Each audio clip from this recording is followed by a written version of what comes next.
नमस्कार दोस्तों, गार्गी क्लासेस पर आपका स्वागत है। डेटा आज की 7 मार्च 2022 और देख लेते हैं इंडियन एक्सप्रेस के इंपॉर्टेंट न्यूज़ जो अभी हम इस वीडियो में डिस्कस करने वाले हैं। सबसे पहले हम बात करेंगे एक्सप्लेन पेज पे। एक्सप्लेन पेज पे दो आर्टिकल्स हैं। एक तो आर्टिकल है देखो टाइगर्स की डेंसिटी को लेकर के, तो उस पॉइंट ऑफ व्यू से इस आर्टिकल को डिस्कस करेंगे।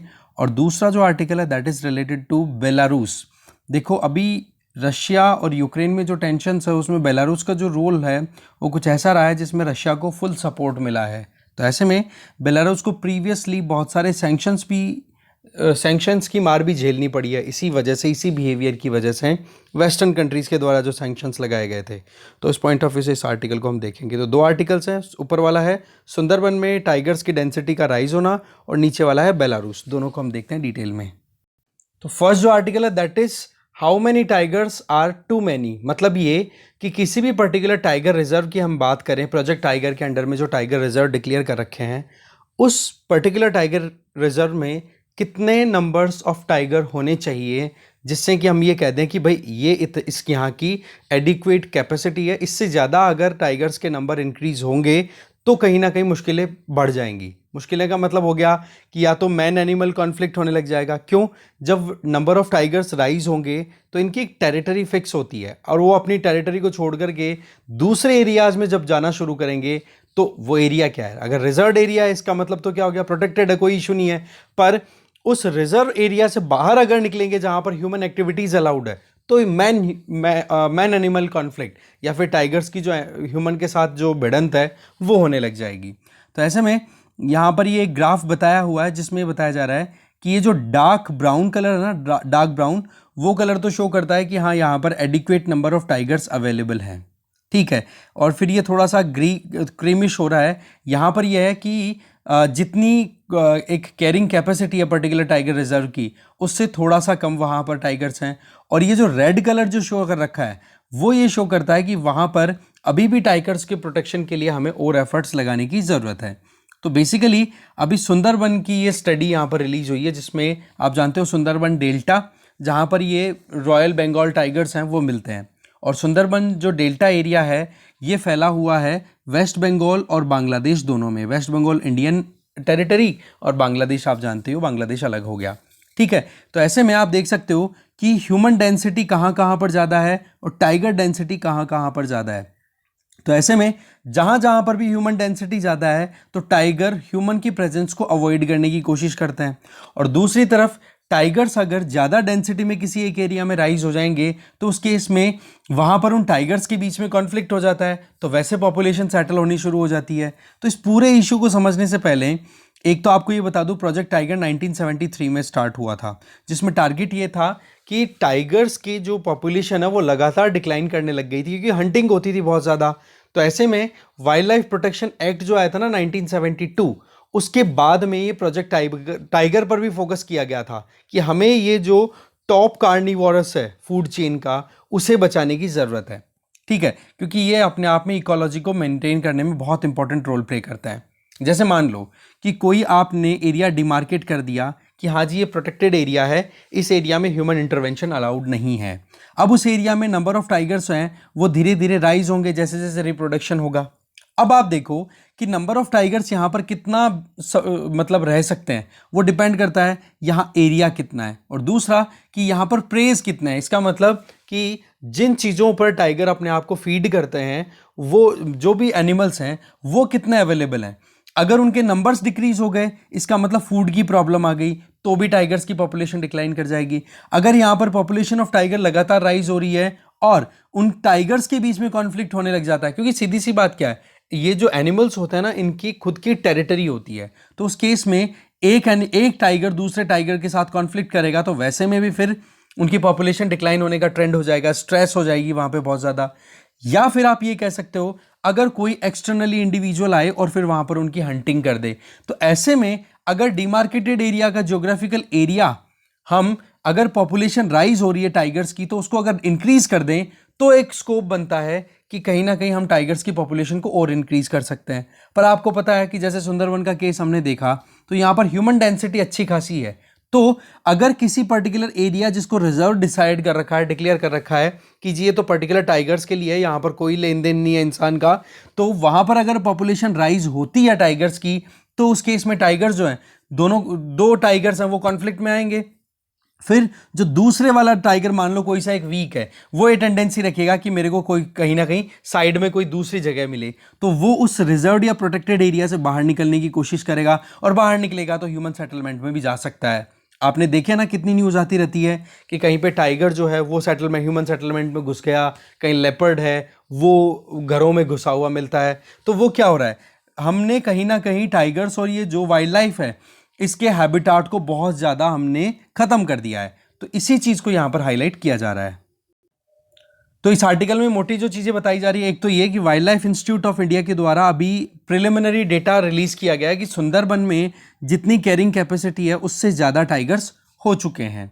तो ऐसे में 2015 में जब प्रॉपर सर्च की गई थी, तब देखो यहाँ पर टाइगर्स की डेंसिटी कितनी थी पर 100 स्क्वायर किलोमीटर एरिया में 2.85, जो कि बढ़कर के अभी कितनी हो चुकी है, लगभग आप देख सकते हो यहाँ पर 3 से 5 टाइगर्स तक पहुँच चुका है। इसका मतलब क्या हो गया, नंबर ऑफ टाइगर्स पिछले 3 सालों में 2015 से 2018 की बात कर रहे हैं यहाँ पे, इस पर्टिकुलर स्पैन में राइज हुआ है। दूसरी चीज़ कि हर एक हैबिटाट या हर एक टाइगर रिजर्व में अपनी एक कैपेसिटी होती है। जैसे जिम कॉर्बेट टाइगर रिजर्व की हम बात करें तो यहाँ पर 100 स्क्वायर किलोमीटर में लगभग 10 से 16 टाइगर्स हैं, वो आसानी से सर्वाइव कर सकते हैं। और अगर आप इसी टाइगर रिजर्व की बजाय आप वेस्टर्न घाट में किसी टाइगर रिजर्व में पहुंच जाओ, जैसे कर्नाटका में है बांदीपुर, वहां पर अगर आप देखो तो वहां पर 100 स्क्वायर किलोमीटर एरिया में कितने टाइगर सर्वाइव कर सकते हैं, 7 से 11। अब ये किस पे डिपेंड करेगा, क्योंकि सीधी सी बात है, एक टाइगर को उसकी नीड्स पूरी करने के लिए अगर वहां पर प्रे अच्छे से मिल जाते हैं, शिकार अच्छे से मिल जाते हैं, तो वो क्यों फिर ज़्यादा एरिया में रोम करेगा, थोड़े बहुत एरिया में सर्वाइवल आसानी से हो पाएगा। पर जब वहां पर प्रेस की कमी आ जाए तो उस केस में फिर उनको ज़्यादा एरिया कवर करना पड़ता है। तो यही डिफरेंस है इकोलॉजी का, ठीक है। इसी तरीके से अगर हम यहाँ पे सेंट्रल इंडिया में जो ड्राई डेसिडियस फॉरेस्ट वाला जो एरिया आ गया, मतलब सूखे पर्णपाती जो होते हैं फॉरेस्ट, उस एरिया में अगर जाएं, जैसे फॉर एग्जांपल कान्हा में, तो वहां पर तो 100 स्क्वायर किलोमीटर एरिया में केवल 6 से 10 टाइगर्स हैं, वो ही कैरी कर सकते हैं। उससे ज़्यादा अगर देखिए तो वहां पर स्ट्रेस आनी शुरू हो जाएगी। तो ऐसे में सुंदरबन में जो है ना, वो नंबर ऑफ टाइगर्स लगातार बढ़ रहे हैं, और ये बताया जा रहा है कि जितनी कैरिंग कैपेसिटी है उसके लगभग लगभग पहुंच चुका है वहां पर, ठीक है। फिर आप बात कर लो कॉन्फ्लिक्ट और उसकी क्या तो कारण हो सकते हैं, क्या इफेक्ट। देखो कारण तो आपको मैंने पहले ही बता दिया कि हमेशा हम अगर किसी भी वाइल्ड लाइफ की बात करें तो उसको, उसके बिहेवियर को फाइनलाइज करने में वहाँ फिजिकल और बायोलॉजिकल फैक्टर्स रोल प्ले करते हैं। फिजिकल का मतलब तो ये कि कितना ज्योग्राफिकल एरिया उनके लिए हमने डिमार्केट कर रखा है। बायोलॉजिकल का मतलब ये कि उस पर्टिकुलर फॉरेस्ट एरिया में प्रोडक्टिविटी क्या है, कितने प्रेज उन टाइगर्स को मिल रहे हैं। अगर ज़्यादा प्रेज मिल रहे हैं तो वो क्यों ज़्यादा दूर तक जाएंगे हंटिंग के लिए। पर वही चीज़ है, अगर प्रेज की कमी है तो वो मजबूरन फिर अपने टेरिटरी को छोड़ करके दूसरे एरियाज में जाएंगे। वैसे बोलने को तो ये बताया जाता है कि टाइगर रिजर्व्स हैं, उनको कनेक्ट करने के लिए टाइगर कॉरिडोर्स बना दिए जाते हैं। पर सवाल ये है ना कि एक टाइगर अपनी टेरिटरी को छोड़ करके दूसरी टेरिटरी में जाने के लिए अगर कॉरिडोर का यूज़ करता है तो उसको बहुत सारे रिस्क होते हैं। पहला रिस्क तो ये कि अगर उस कॉरिडोर का यूज़ करे तो आसपास के एरिया में जो ह्यूमन सेटलमेंट है उसकी वजह से उसको रिस्क है। दूसरी चीज़, अगर वो दूसरे एरिया में चला जाएगा तो वहाँ पर भी उसको तो कंपटीशन तो करना ही पड़ेगा ना अपने प्रे के लिए। तो इस चक्कर से क्या है, कहीं ना कहीं जो एक अच्छा सोल्यूशन है, उन सॉल्यूशंस में एक तो ये बताया जाता है कि जितना ज्योग्राफिकल एरिया आपने डिमार्केट कर रखा है टाइगर रिजर्व के तौर पे, उस डिमार्केशन को आप थोड़ा सा एक्सपेंड कर सकते हो। दूसरी चीज़ ये कि जो मान लो कि कहीं पे जंगल के आसपास में कुछ ह्यूमन सेटलमेंट है, अब ह्यूमन सेटलमेंट है तो उनके पास में लाइव स्टॉक भी होगा। अब अगर लाइव स्टॉक है तो डेफिनेटली वो एनिमल टाइगर है वो अटैक करके लाइव स्टॉक को कंज्यूम भी कर सकता है, ख़त्म भी कर सकता है। तो उस केस में इन लोगों को जो पास में रह रहे हैं ना, इनको कॉम्पनसेट किया जा सकता है कि भाई आप टाइगर को मारो मत, अगर आपको जो कोई आपके जानवरों के अगर कुछ नुकसान हो रहा है ना तो उसके भुगतान आपको सरकार कर देगी। दूसरा ये तरीका हो सकता है कि मान लो किसी एक टाइगर रिजर्व से दूसरे टाइगर रिजर्व की तरफ कॉरिडोर के थ्रू टाइगर अगर पास हो रहा है, जा रहा है, तो उस केस में वहां पर जो आसपास के लोग हैं उनको एक बार ये कह दिया जाए कि भाई आप अपने मूवमेंट को एक बार रोक दो, अब वो टाइगर अगर मूव कर रहा है तो उसमें कुछ टाइम लग रहा है, तो देखा जाए तो इनकी लाइवलीहुड के लिए तो रिस्क हो गया ना। अगर ये कुछ काम ही नहीं कर पाएंगे, खेतों में नहीं जा पाएंगे या जंगल में कहीं अपनी जो रोज रोज गुजर की जो ज़रूरतें हैं उनको पूरा करने के लिए जंगल में नहीं जा पा रहे हैं, तो फिर वो क्या हो जाएगा, उनके लिए लाइवलीहुड लॉस, तो उसके लिए कॉम्पनसेशन दिया जा सकता है। तो ऐसे कुछ सजेशन यहाँ पर राइटर ये इस पर्टिकुलर आर्टिकल में दिए जा रहे हैं, ठीक है ना। और बाकी तो आपको पता ही है कि मैन एनिमल कॉन्फ्लिक्ट के पीछे वजह क्या हो सकती है कि पॉपुलेशन राइज हो रही है, और दूसरी तरफ अगर हम देखें तो उनके लिए स्पेस की कमी आ रही है, तो स्पेस डिमार्केशन भी बढ़ाया जा सकता है। तो ऐसी कुछ बातें बताई जा रही है। तो अब तो देखो आपको करना क्या है। एक तो प्रोजेक्ट टाइगर इंडिया में कब स्टार्ट हुआ वो मैंने बता दिया, इसके बारे में आप एक बार देखोगे। दूसरा, इंटरनेशनली कौन कौन से प्रोजेक्ट्स चलाए जा रहे हैं टाइगर्स को प्रोटेक्ट करने के लिए, और क्या उसमें इंडिया का कोई पार्टिसिपेशन है। अगर इंडिया का पार्टिसिपेशन है तो इंडिया ने अभी तक क्या परफॉर्मेंस दी है। तो उस पॉइंट ऑफ व्यू से टाइगर कंजर्वेशन फॉर यूपीएससी ऐसे सर्च करके पूरा डिटेल एक बार पढ़ लेना, एक दो आर्टिकल्स मिल जाएंगे, अच्छे से पढ़ना उनको, ठीक है। बाकी ये तो देखो सीधी सी बात है कि एक बैलेंस चॉइस बनाने की बात की जा रही है यहाँ पर कि भाई पॉलिसी मेकर्स को कुछ ऐसा प्लान करना चाहिए जिससे कि फॉरेस्ट ड्वेलर्स को प्रॉब्लम भी ना हो और वाइल्ड लाइफ की भी प्रोटेक्शन हम कर सकें, ठीक है। तो ये तो पर्टिकुलर देखो केस यहाँ पे सुंदरबन का था। बाकी ये सारे के सारी जो चीज़ें हमने अभी डिस्कस की वो चीज़ें हम दूसरी जगह पर भी एज इट इज़ अप्लाई कर सकते हैं, ठीक है। आगे चलते हैं। नेक्स्ट जो आर्टिकल है वो ये कि रशिया का जो सपोर्टर है बेलारूस, उसका क्या रोल रहा है यूक्रेन में। देखो वैसे देखा जाए ना तो वेस्टर्न कंट्रीज में बहुत सारे कंट्रीज ने तो अभी तक बेलारूस पे सैंक्शंस भी लगा दिए हैं कि जिस तरीके से यूक्रेन में रशिया को एंट्री मिली है बेलारूस के होते हुए, तो उसमें बेलारूस ने पूरा सपोर्ट दिया। और उसमें मेन रोल जो है वो है बेलारूस के प्रेसिडेंट अलेक्जेंडर, यहाँ पे देख सकते हो अलेक्जेंडर लुकाशेंको, ठीक है। तो ये अलेक्जेंडर लुकाशेंको है ना, ये बेलारूस के प्रेसिडेंट है जब से डिसइंटीग्रेट हुआ है यूएसएसआर से, बेलारूस सेपरेट हुआ है तब से। मतलब आप देखो कि लगभग आप मान सकते हो कितने साल हो गए, पहला इलेक्शन हुआ था ना तब से लेकर ये बंदा अभी तक वहां पर प्रेसिडेंट बना हुआ है। जैसे यहाँ पर बताया हुआ है फर्स्ट इलेक्शन हुआ था यहाँ पर 1994 में, उसके बाद में अभी तक लगातार, और 2020 में तो इस बंदे ने खुद की जीत को साबित करने के लिए जो भी गफले किए थे चुनावों में, उन गफलों के खिलाफ में जो आवाज उठी थी ना, जो भी अपराइजिंग हुआ था अगेंस्ट द इलेक्टोरल प्रोसेस, उनको भी सप्रेस कर दिया था। उसके चलते भी बहुत सारा सैंक्शन लगाया गया था कि आप डेमोक्रेटिक वॉइस है उसको सप्रेस कर रहे हो, ठीक है। तो बेलारूस जो है वहाँ की कैपिटल मिन्स्क है, और इसके पहले अभी जो वार्ता बातचीत हो रही है ना यूक्रेन और रशिया के बीच में, वो भी मिन्स्क में ही हो रही है। और इसके पहले भी यूक्रेन और रशिया की टेंशन्स को सेटल करने के लिए जो मिन्स्क एग्रीमेंट हुए थे 2014 और 15 में, वो भी यहीं पे बेलारूशियन कैपिटल में ही हुए थे, ठीक है। वॉर के टाइम पे कुछ सीसीटीवी फुटेज इस तरीके से रिलीज हुए हैं कि रशियन जो जैसे टैंक्स हैं, बैटल टैंक्स हैं या आर्मी है, रशियन आर्मी, वो इजीली बेलारूस की जो इंटरनेशनल बॉर्डर रशिया के साथ शेयर होती है उसको क्रॉस करके बेलारूस में आ रहे हैं। और प्लानिंग पूरी अच्छे से थी कि कैसे यूक्रेन को चारों तरफ से घेरा जाए, ठीक है। चार में से एक तरफ तो चलो ठीक है, पोलैंड स्लोवेनिया या पोलैंड स्लोवाकिया, या फिर ये देख सकते हो क्या नाम है इसका, रोमेनिया, ये कंट्रीज़ हैं।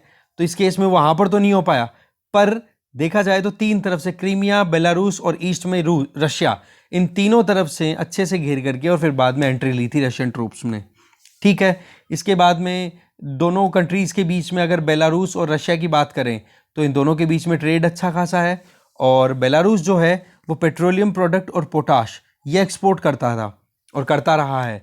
तो इस पर भी इम्पोज की गई रेस्ट्रिक्शंस वेस्टर्न कंट्रीज़ के द्वारा। तो इसके बाद में फिर आप देख सकते हो कि इसने अपना जो मार्केट है वो ज़्यादा फोकस कर लिया इस तरफ, जो मेनली रशिया और चाइना की तरफ। इसके आगे अगर देखें तो वेस्टर्न कंट्रीज़ ने जैसे ही बेलारूस पे सैंक्शंस लगाए ना, तो रशिया और बेलारूस दोनों के बीच में लगभग 28 प्रोग्राम्स की एग्रीमेंट हुई, और उन प्रोग्राम्स को कंबाइंडली बोला जाता है यूनियन स्टेट टू अलाइन, ठीक है। यूनियन स्टेट बोला जाएगा। यूनियन स्टेट में कौन पार्टीज हैं ये ध्यान रख लें आप, एक तो रशिया है और एक तरफ बेलारूस है, ठीक है। और इसमें कॉपरेशन देना था दोनों कंट्रीज़ को एक दूसरे को, टैक्सेस पे, बिजनेस पे, एनर्जी पे।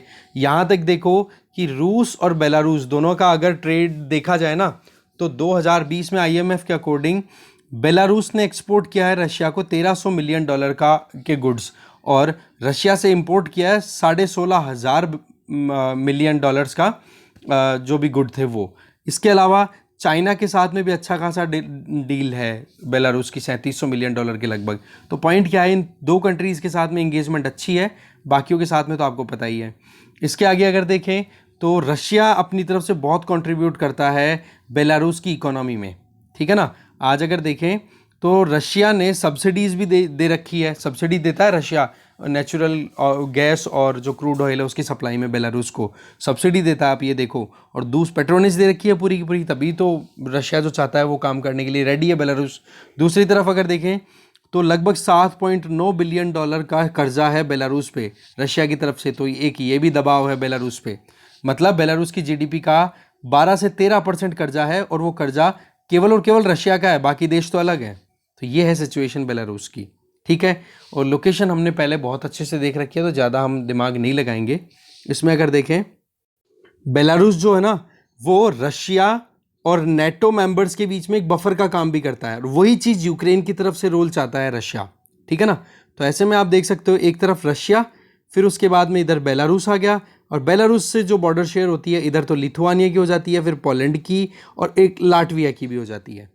तो इन तीनों कंट्रीज से सेपरेशन हो गया रशिया का, ठीक है। इसी तरीके से रशिया यूक्रेन को भी इसी तरीके से बफर स्टेट बनाना चाहता है कि मेरे हिसाब से एक पपेट गवर्नमेंट बैठ जाए और मैं जो चाहूँ वैसे सरकार चले, और ये जो नेटो कंट्रीज़ हैं इनकी टेंशन मुझे ना रहे सिक्योरिटी पॉइंट ऑफ व्यू से, ठीक है। तो बेलारूस तो ये रोल प्ले कर रहा है, पर यूक्रेन ने मना कर दिया तो अटैक कर दिया। तो ये रहा पूरा केस। आगे चलते हैं।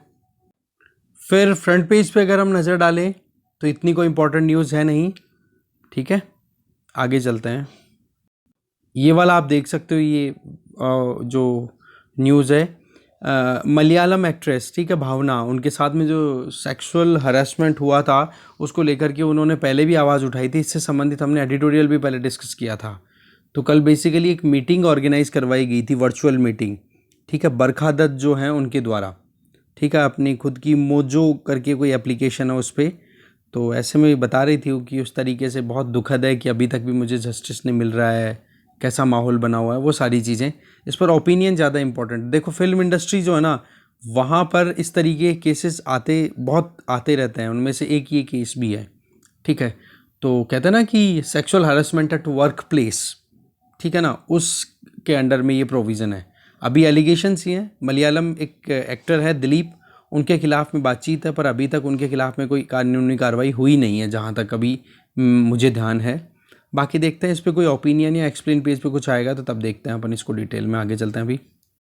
फिर देखो पेज नंबर 5 पे है ना, अभी एक न्यूज़ है वो ये कि ministry of women and child development, government of India, उनके द्वारा अपनी तरफ से एक ड्राफ्ट रेगुलेशन रिलीज़ किए गए हैं।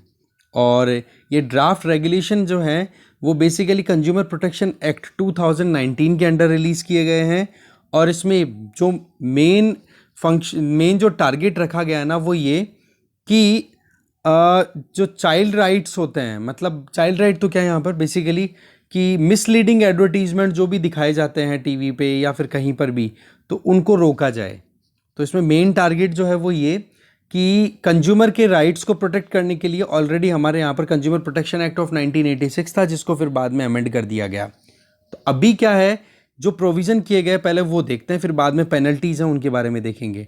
तो प्रोविज़न जो है वो कुछ ऐसे हैं कि अगर बच्चों से संबंधित कोई भी प्रोग्राम अगर स्क्रीन पे दिखाया जा रहा है, टीवी पे दिखा रहा है या फिर OTT कोई भी प्लेटफॉर्म, तो उन पर ये बेसिकली ड्राफ्ट है। अभी ड्राफ्ट का मतलब पब्लिक सजेशन, पब्लिक रिकमेंडेशंस मांगी है ना। तो इसमें अगर बच्चों से संबंधित कोई प्रोग्राम आ रहा है और उस प्रोग्राम के टाइम पे अगर कोई ऐसा एडवर्टीजमेंट दिखा दिया जिसमें जंक फूड प्रमोट किया जा रहा है, जैसे स्नैक्स दिखा दिए, समोसे, कचौरी या फिर कोई भी चिप्स और ये वेफर्स, कुरकुरे, ये कई आते हैं, तो इसकी वजह से क्या है, बच्चे अट्रैक्ट होते हैं उन फूड की तरफ, उस तरीके की फूड की तरफ, और उनमें बढ़ रही है मोटापे की प्रॉब्लम, ओबेसिटी, ठीक है। तो इसके लिए सरकार ने ये अपनी तरफ से पहल बनाई है कि बच्चों को हमें प्रोटेक्ट करना है। तो ऐसे में यहाँ कह दिया कि एडवर्टीजमेंट जो है वो इस तरीके के आप नहीं दिखाओगे, ठीक है। और दूसरा, कई बार ये होता है प्रमोशन इस तरीके से किए जाते हैं कि कुछ ऐसे मतलब मान लो कि बेवरेज दिखा दिया, ठीक है, कोई भी वो बेवरेज इनटेक कर लिया, सुपर हीरो ने, कोई भी सुपरस्टार है या फिर जो भी एक्टर होते हैं फिल्म इंडस्ट्री के, वो उस पर्टिकुलर प्रोडक्ट को कंज्यूम करते हैं और ऐसे फील दिखाते हैं उस पर्टिकुलर वीडियो में कि जैसे कि इनके पास में एक सुपर पावर आ गई। तो बच्चे उसकी तरफ क्या अट्रैक्ट होते हैं कि यार ये चीज़ खाने से तो बहुत ताकत आती है, और फिर वो परफॉर्म करते हैं डेंजरस स्टंट्स। तो उससे बच्चों को क्या अट्रैक्शन फील होता है। तो ये मिसलीडिंग चीज़ हो जाती है, बोला ऐसी चीज़ों को बंद करो। इसके अलावा DHA, ओमेगा 3 फैटी एसिड, जिससे हमारे फैट बढ़ता है, कोलेस्ट्रॉल बढ़ने का स्कोप रहता है, बोला इससे संबंधित भी अगर कोई प्रोडक्ट है उनका भी अगर प्रमोशन किया जाएगा तो भी गलत बात है, उसको भी रोका जाएगा। अनहेल्दी जंक फूड को रोकना, और साथ में ओबेसिटी मेन टारगेट है कि मोटापा बढ़ रहा है बच्चों में, ठीक है। इसके लिए देखो, central consumer protection authority, prevention of misleading advertisement and necessary due diligence for endorsement of advertisement guideline 2021, ये है। ये जो गाइडलाइन रिलीज की गई है ना, इसका नाम आप देख लो, central consumer protection authority guideline 2021। इसका एक ड्राफ्ट तो पहले भी रिलीज किया था, पर उस पर इतना ज़्यादा कुछ आउटकम निकला नहीं। अब ये सेकंड ड्राफ्ट रिलीज हुआ है, इसका मतलब कि अभी और गवर्नमेंट जो है प्रॉपर स्क्रूटनी करके फिर बाद में ये गाइडलाइंस रिलीज करना चाहती है। अब मान लो ये मिसलीडिंग जो एक्टिविटीज़ है वो अगर शो की जाती है किसी भी एडवर्टीजमेंट में, तो उसका क्या हर्जाना होगा? तो 10 लाख रुपए तक की तो पेनल्टी है, और 3 साल तक का आप देख सकते हो कि एंडोर्समेंट नहीं मिलेगा उस पर्टिकुलर सीरियल को या फिर कहीं पर भी। तो ऐसे में आप देख, मतलब वो उस पर्टिकुलर वीडियो सीरीज चलाने वाला जो भी होगा बच्चों को अट्रैक्ट करने के लिए। तो ये मिसलीडिंग एडवर्टीजमेंट है ना, बच्चों से संबंधित जो भी प्रोग्राम है उनमें जो भी आते हैं उनको रोकने की ये पहल है सरकार के द्वारा, जिससे कि बच्चों को मिसगाइड ना किया जाए और मोटापे की जो प्रॉब्लम है उसको रोका जा सके। और आपको पता ही है मिनिस्ट्री कौन है? Union ministry of women and child development, ठीक है ना। तो ये अपने आप में इंपॉर्टेंट चीज़ थी। बिहेवियर होता है ना, देखो आप क्या होता है, धीरे धीरे जब कोई भी छोटे बच्चे को तो सीधी सी बात है वो देखता है, उसी तरीके की बातें वो सीखता है, ठीक है। वो तो कॉपी मशीन होती है, तो उसमें आप में ये ज़रूरी होता है अपने आप में, क्योंकि नहीं तो फिर हेल्थ के साथ में उनके साथ में नुकसान हो रहा है, फिर लॉन्ग टर्म में उनकी ज़िंदगी वैसे मुश्किल वाली बीतती रहती है। तो ये है कंज्यूमर प्रोटेक्शन एक्ट के अंडर में सेंट्रल कंज्यूमर प्रोटेक्शन अथॉरिटी को एम्पावर किया जा रहा है। इसमें एम्पावरमेंट किसका हो रहा है? Central consumer protection authority. तो ओवरऑल आपको क्या करना है, जो मेन चीज़ थी वो हमने देखी। कंज्यूमर प्रोटेक्शन एक्ट है ना, उसके प्रोविजंस के बारे में आप यूपीएससी पॉइंट ऑफ व्यू से एक बार ज़रूर देखोगे, क्वेश्चन बन सकता है प्रीलिम्स में, कोई बड़ी बात नहीं है, ठीक है। आगे चलते हैं। फिर एक न्यूज़ है, हमारे जो होम मिनिस्टर हैं, ठीक है, अमित शाह जी, वो CISF के अभी राइजिंग डे पे अभी वो प्रेजेंट थे। बेसिकली ये CISF, ठीक है ना, जिसको हम बोलते हैं सेंट्रल इंडस्ट्रियल सिक्योरिटी फोर्स, ठीक है ना, इसको इस्टेब्लिश किया गया था 1969 में। ये एक पैरामिलिट्री फोर्स है जो कि हमारे यहाँ पर इंडस्ट्रियल सेक्टर में सिक्योरिटी प्रोवाइड करने का काम करती है। इसका फ़ायदा क्या है, कितना बेनिफिट मिला है कि आज हमारा देश इंडस्ट्रियलाइजेशन मैन्युफैक्चरिंग में कितना धीरे धीरे ऑलरेडी आगे बढ़ चुका है और आगे बढ़ जाएगा। दूसरा, आप देख सकते हो कि जिस तरीके से हमारी इकोनॉमी आज $2.5 ट्रिलियन का जो मार्क है उसको क्रॉस भी कर चुकी, तो उसके पीछे कहीं ना कहीं CISF का बहुत इंपॉर्टेंट रोल बताया जा रहा है। तो CISF जो है ना, वो इस्टेब्लिश की गई थी 1969 में। तो ऐसे में ये जो दिन गया है कल का, वो 53rd राइजिंग डे था CISF का। तो ये जो पैरामिलिट्री फोर्सेस होती है ना, इनके बारे में आप एक बार ज़रूर पढ़ोगे। होम मिनिस्ट्री के अंडर आती है, बहुत इश्यूज़ रहते हैं इनको लेकर के। सिक्योरिटी में रोल बहुत इंपॉर्टेंट है, पर इनकी प्रॉब्लम क्या रहती है कि वैसे तो ये डिफेंस का काम कर रही है, पर आती है होम मिनिस्ट्री में, ठीक है। और इनको जो कहते हैं ना कि इनकी कमांड जो है वो IPS ऑफिसर्स के हाथ में होती है। तो इस तरीके से बहुत ज़्यादा प्रॉब्लम आती है इनमें जो काम करने वाले जो भी डिफेंस पर्सनल्स होते हैं उनको, ठीक है। तो इसका एक स्ट्रेस का एग्जांपल अभी आया भी है फ्रंट पेज पे, बताया नहीं, वो मैंने बताया नहीं, वो ये कि BSF के एक इंडिविजुअल ने अपनी खुद की सर्विस गन उठाई और अपने साथ वाले 5 जनों को तो मार दिया, शूट कर दिया, और खुद ने भी खुद को शूट कर लिया। तो ऐसे में इस तरीके के इंसिडेंट्स बहुत आ जाते हैं। एंजाइटी, स्ट्रेस का जो है वो सिम्टम्स देखने को मिलते हैं। बाकी तो पता नहीं उनका क्या था, बाकी एक सिग्नल सीधा सा स्ट्रेस का तो शो होता है, ठीक है ना। आगे चलते हैं। इकोनॉमी पेज पे हम नज़र डालें तो देखो, रुपया जो है हमारा, रुपी वो लगातार अंडर प्रेशर है, क्योंकि अगर अक्टूबर 2021 से लेकर अभी तक का टाइम देखें तो हमारे यहाँ से 2 लाख करोड़ रुपए तक का FPI वो जो है निकाल लिया गया है। फॉरेन पोर्टफोलियो इन्वेस्टमेंट जो है वो 2 लाख करोड़ तक निकल चुका है। अब आपको पता है निकाला गया तो निकला क्या है हमारी इकोनॉमी से? डॉलर। रह गया क्या? रुपया। रुपया तो हमारा हमारा ही रह गया। तो इस तरीके से डॉलर की तो क्वांटिटी हो गई कम मार्केट में और रुपए की क्वांटिटी बनी रह गई। तो अगर डॉलर की क्वांटिटी कम तो डॉलर की वैल्यू ज़्यादा। वैल्यू अगर डॉलर की ज़्यादा, रुपये की क्वांटिटी डॉलर के कंपैरिजन में ज़्यादा तो रुपए की वैल्यू डाउन। तो इस केस में क्या हो गया? रुपया जो है वो अंडर प्रेशर है। रही सही में रशिया यूक्रेन कॉन्फ्लिक्ट ऑलरेडी जो चल रहा है उसने और ज़्यादा मुश्किलें बढ़ा दी। ठीक है जी। इसके अलावा रशिया पे लगातार सैंक्शंस लगाए जा रहे हैं। एक इम्पॉर्टेंट न्यूज़ इधर है, वो ये कि जीएसटी काउंसिल की मीटिंग होने वाली है अभी, और उस मीटिंग में ये है कि जो मिनिमम टैक्स स्लैब है ना जीएसटी की, वो है अभी 5%, उसको बढ़ा करके 8% किया जाएगा। वो 0% वाला मत समझना आप, 0% अलग है, उसको टैक्सेशन की स्लैब में हम कंसिडर नहीं करते हैं, वो तो टैक्स फ्री गुड्स हो गए। वो तो हम बात कर रहे हैं अभी जो टैक्सेशन की स्लैब है, अभी तो 4 टियर स्लैब चल रही है जिसमें 5, 12, 18 और 28% चलती है। अब जीएसटी काउंसिल जो है वो ये प्लान कर रही है कि जहाँ तक ये जो लोअर स्लैब है ना 5% वाली, उसको राइज करके 8% तक लाया जाए।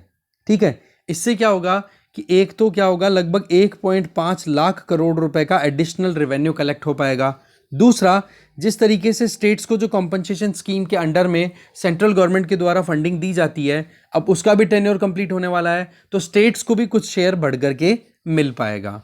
तो ये प्रोविजन है। तो ऐसे में आपको जीएसटी काउंसिल जो कि एक कॉन्स्टिट्यूशनल बॉडी है, जो कि आर्टिकल 279A के अंडर में स्टैब्लिश की गई थी, तो इस जीएसटी काउंसिल या जीएसटी एक्ट को यूपीएससी पॉइंट ऑफ व्यू से रिवाइज कर लेना। ओके। इसके आगे इंडिया है, वो ये बोल रहा है कि डब्ल्यूटीओ के अंडर में एक मीटिंग होनी चाहिए कि कोविड के टाइम पे जिस तरीके से ई कॉमर्स कंपनीज का जो रोल है वो बढ़ गया है, तो उसको हम कैसे रेगुलेट कर सकते हैं। ठीक है। तो डब्ल्यूटीओ के बारे में भी आप यूपीएससी पॉइंट ऑफ व्यू से रिवाइज करना चाहो तो कर लेना। ठीक है। तो मेन जो न्यूज़ थी वो हमने सारी देख ली है। ठीक है। चलिए, thank you very much for watching this video. Main जो कंटेंट था वो हमने देख ही लिया। Thank you.